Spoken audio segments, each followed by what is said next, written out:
Everyone, and welcome to another Top 5 Records video. Today I'm going to be talking about the 10 best sounding Beatles pressings. So if you want to experience the Beatles in their most detailed form, then this video might be the one for you. No, it will be the one for you. I'm not going to shy down.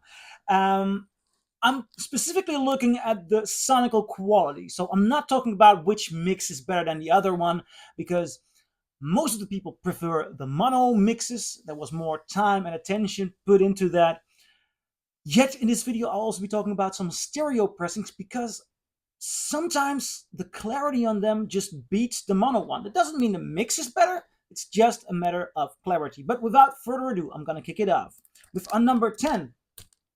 I've got the first UK 1970 Red Apple pressing of Let It Be. Now, this for me was quite an eye opener, because the first pressing of this record I got is one of those many bootleg albums. This record was pretty often bootlegged, and I didn't like the sound of it one bit. Then I found the first, I believe, Dutch or German copy. Did not enjoy it one bit. I found a first American copy. I thought, that might be better. And it was just a travesty of sound. Really canny, thin, canny. I didn't get any close to the sound of it. I did not like it. I thought I'll never like the sound of Let It Be. And then I found this first UK pressing, which is so good. The production and the full warmth of this Phil Spector produced album, at least the later stages of the production were done by Phil Spector, and the sound much more equals what you imagine of a Phil Spector album. This first British pressing is so much better sound wise than the other pressings, that this is the way to go. Also, there's a recent reissue. It doesn't hold a thing to this one. It's so much better. Is it my favorite version of the album? No, but I'm talking purely on the sonical qualities here, because Let It Be Naked, I prefer that one a lot. Even the original Blind John's Get Back, I prefer the production on that one. But sound wise, this is the one to go after. At number 10, the Beatles' first UK of Let It Be. At number 9, immediately going to put on an odd one out here. This is the British pressing by Contour of the early years of the Beatles. And I might show you a bit of the label. Here you go. I found this on a market a while back. Didn't pay a lot of money for it. I wasn't too thrilled, actually. I just bought it to be a Beatles completist, because I'm not basically very interested in what they did with Tony Sheridan. And also, if I would give a review of this album, I'd say that it's interesting to hear the early Beatles, because there are good moments here. Ain't She Sweet is nice. Cry for a Shadow is nice. But a lot of these vocals by Tony Sheridan, I don't care for too much. What I do care for, however, is the sound here. This is a very detailed, even bright. Yeah, it does sound bright, but it's very detailed, very bright. Take a listen to the way Paul McCartney's bass sounds here. It's so distinct. It stands out so much from the rest of the instruments. This was a very good engineered session, and it's, well, of course, George Martin's production is also on later albums brilliant, and I think he's of a bigger influence to the Beatles actually than George Harrison and Ringo Starr. I might do another video about that. But this, just sonically, if you want to hear what they were like as a band, it's so clear, it's so good. This really is a very good sounding pressing. On number 9, the UK pressing of the early years, the Beatles, featuring Tony Sheridan, early Beatles. At number 9. At number 8, the first UK mono of Rubber Soul. But some people say only the -1 is really first, which got a release. The -1 is a so-called loud cut, which was it has more compression there. It's some people say that it sounds louder. I put this one, the -4, to the -1, because the -4 is actually a correction on the loud cut. It doesn't have a lot of dynamics. It is compressed. It has a lot of EQ there. I have one for the novelty value, and the loud cut does go for a lot of bucks. I was lucky enough to find one in, I believe, London. Yeah, I found one in London. For didn't pay, I paid about 14 euros. So I was pretty lucky, or 14 pounds, because I was really interested in that loud cut. But I mean, they really did a better version. They listened to the loud cut, were just not happy with it, and in the same year, um, I'm not sure if they actually pulled the loud cut out of the shelves. I don't believe so. But this is the corrected version, and the -4 and also the -5. They do sound better. So much more clarity. Gorgeous pressing of the Beatles. Um, yeah, and I love the mix. I really love the mix. Gorgeous. And at number 8, Rubber Soul, the -4 and also the -5 UK version from 1965. On Discogs, they all go under the original first release. Some people think or believe, are of the opinion that only the -1 is the original first one. So it's a bit ambiguous in my opinion. 10, 9, 8, 7. We're going to number 7. Also, another record where there is discussion about which pressing is the best. I specifically bought this because on a lot of fora online, I saw people talking about you gotta find the first German audiophile press of this, of Hey Jude. So I found a near mint German pressing, which is gorgeous. Some people watching now say you gotta find the UK export version. I'm still after that. So this 7th position is a shared one because I haven't heard the the export version yet. But honestly, comparing this, the German pressing, first German pressing, to the records and versions I've heard of this before, it's the difference is immense. This is just stellar sounding, and I'll promise you, if I find an UK export version, I'll do a comparison between the two of those. Some people say the other is better. Some people say this one is better. I'll dive into it. Nevertheless, taking a look at the quality of this top 10, this should be in there because it is just audiophile stuff. Really audiophile stuff. On number 7, the German pressing of Hey Jude.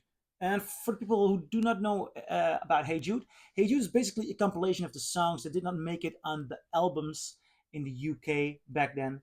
And it's got some songs you really want on an album. For example, you got Hey Jude here, you got Revolution, you got Paperback Writer, you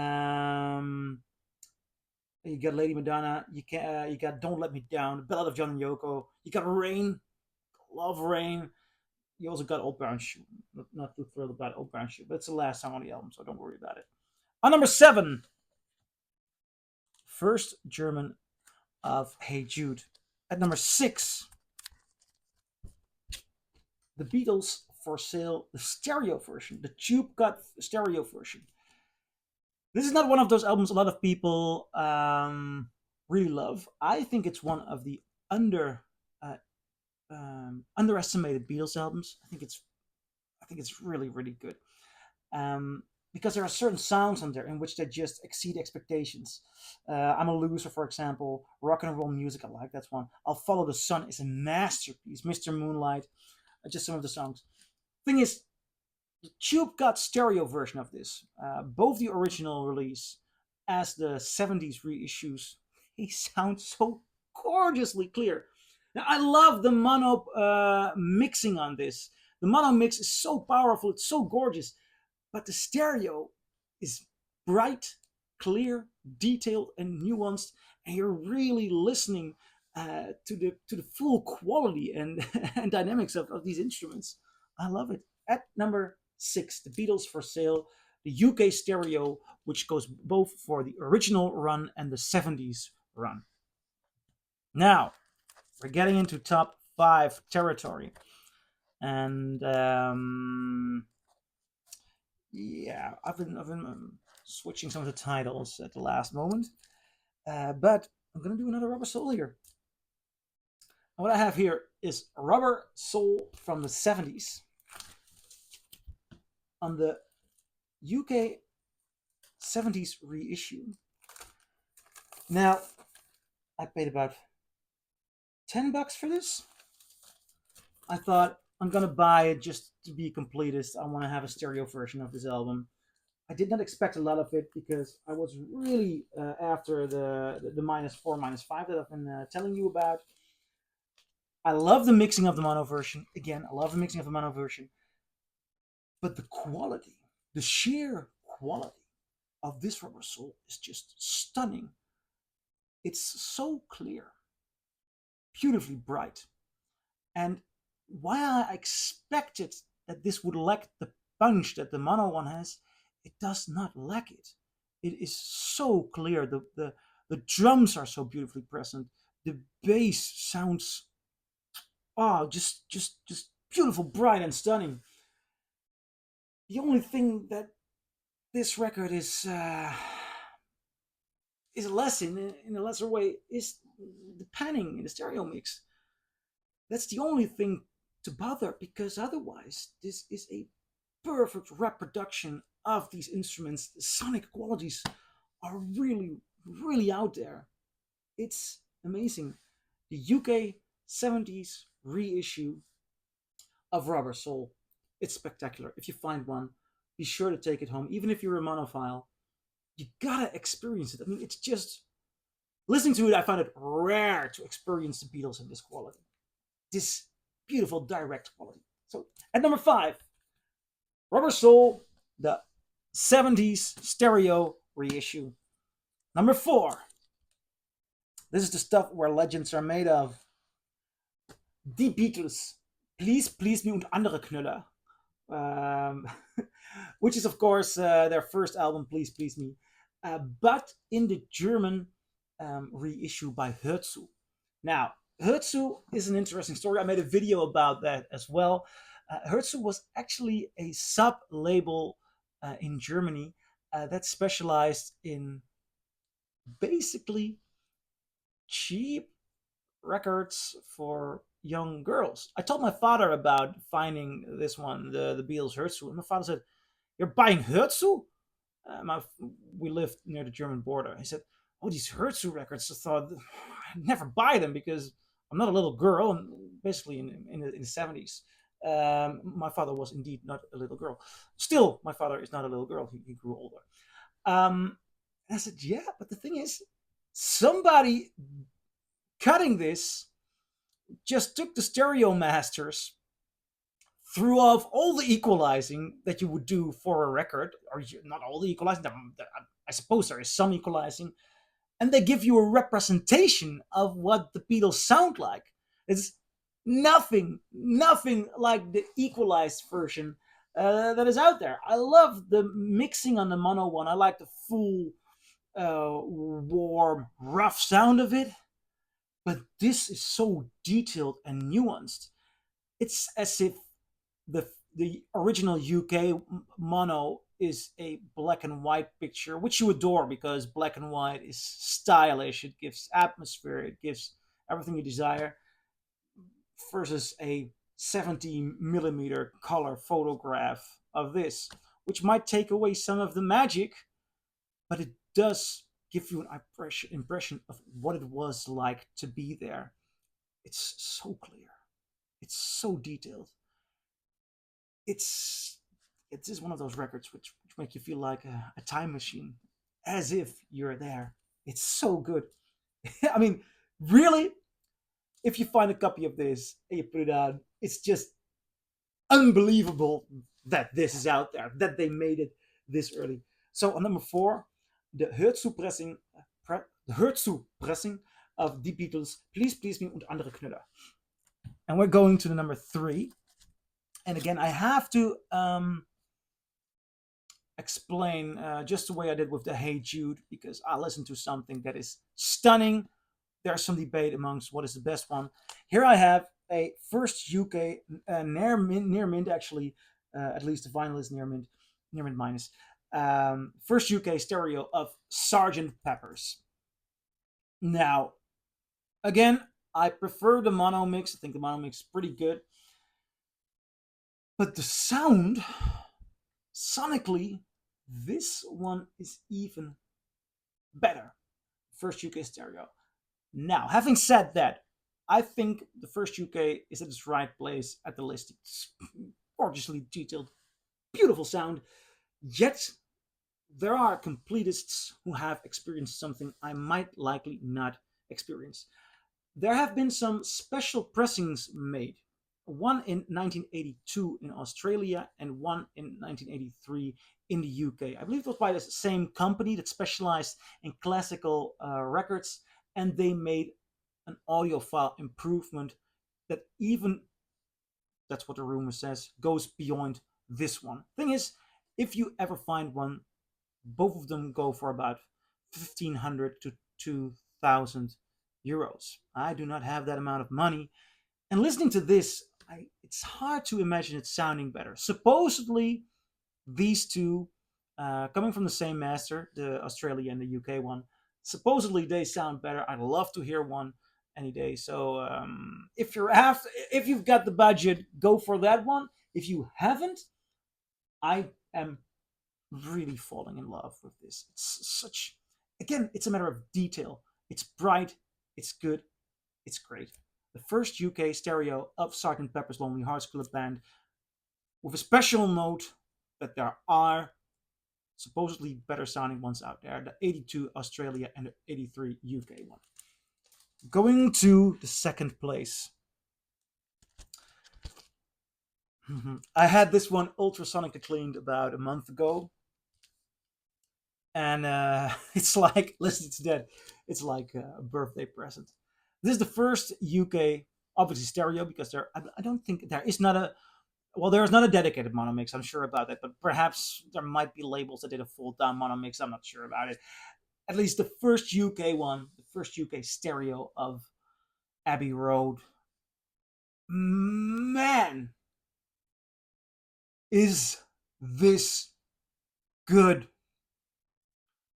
There is so much going on this record. It is such an incredible, wide stereo treatment. There are so many frequencies where things are happening, where instruments are in a beautifully bright quality, adding to this record. The way the voices sound, the way the guitar sounds at the end, at last. Well, there's literally a song, the end, but the second half of this record, the medley, it's insanely good. Opening with Come Together, and then after you get something in the way. I mean, Come Together has this gorgeous bass. So good. The voice of Lennon, there's so much going on there. Also in the effects they use, you can listen to the effects and just enjoy it, and then something in the way she moves. It's oof. This first UK is a real treat. And honestly, I don't find them too hard to find. I haven't paid more than 10 or 20 bucks for them, and I found three. Whenever I find one, I'll buy them, because one day, if I have children, I want to give them a first UK copy of Abbey Road, just to remind them how beautiful music can sound. At number two, the first UK, Abbey Road. At number one, yeah, it's slowly turning into a myth. The Hurtsu Beatles Magical Mystery Tour. Now, supposedly there are several pressings of it. I've been noted that this is the one to go after, the so-called second pressing of it with this cover, but this artwork has been used more and more. There have been different logos. I have two of these, both of this specific Hurtsu logo. And before I listened to this, I listened to the original mono, which was US mono, because the UK only got the 2 EP set at the moment of its release, not the full album. And that wasn't any good. I just didn't get into the Magical Mystery Tour. Then I found this, putting it on. It's one of the best sounding records in my collection. Just one of the best sounding records in my collection. The stereo image is so mesmerizing broad. There are so many things happening. The concept of the Magical Mystery Tour opening with that track, it's as if you're in an alternate universe of Sgt. Pepper's. Seriously, Sgt. Pepper's made an impact on me, and this Magical Mystery Tour almost made a likewise impact. So many great songs, and the detail in the sound, the clearness, the brightness, the the uh, the nuance in all the different layers of sound. It's just stunning. The way I'm the Walrus goes, Blue Jay Way. I mean, flying.